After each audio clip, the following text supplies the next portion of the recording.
दफा का जिक्र है कि एक खूबसूरत गांव में दो करीबी दोस्त अली और ज़ैनब रहते थे।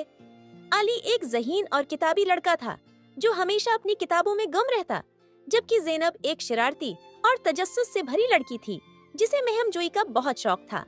दोनों की दोस्ती गांव भर में मशहूर थी। एक दिन ज़ैनब ने गांव के करीब एक पुराने जंगल के बारे में सुना जहां कहा जाता था कि एक खजाना छिपा हुआ है। ज़ैनब को ये बात सुनकर बहुत जोश आया और उसने अली से कहा, चलो इस खजाने की तलाश करते हैं। अली ने हचकचाते हुए कहा, ज़ैनब, ये सिर्फ कहानी हो सकती है और वैसे भी जंगल खतरनाक हो सकता है। लेकिन ज़ैनब ने अली को अपनी बातों से राजी कर लिया और अगली सुबह दोनों ने अपनी महमजोई शुरू की। अली ने अपने बैग में नक्शा, किताबें और कुछ खाने पीने का सामान रखा, जबकि ज़ैनब ने अपने साथ एक टारिज और एक रिसा लिया। जंगल के अंदर पहुंचकर दोनों ने नक्शे का जायजा लिया और खजाने की तलाश शुरू की।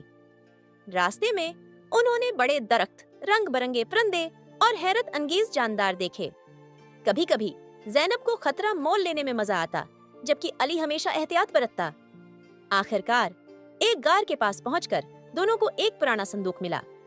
ज़ैनब ने जोश से संदूक खोला, लेकिन अंदर सोने या चांदी के सिक्के नहीं थे। उसके बजाय संदूक में एक पुराना कागज था जिस पर लिखा था, सबसे बड़ा खजाना दोस्ती और साथ है, जो है लोग उसे तलाश करते हैं वही हकीकी खुशी हासिल करते हैं। ज़ैनब और अली ने एक दूसरे की तरफ देखा और मुस्कुरा दिए। ज़ैनब ने कहा, हमने तो वाकई खजाना ढूंढ लिया।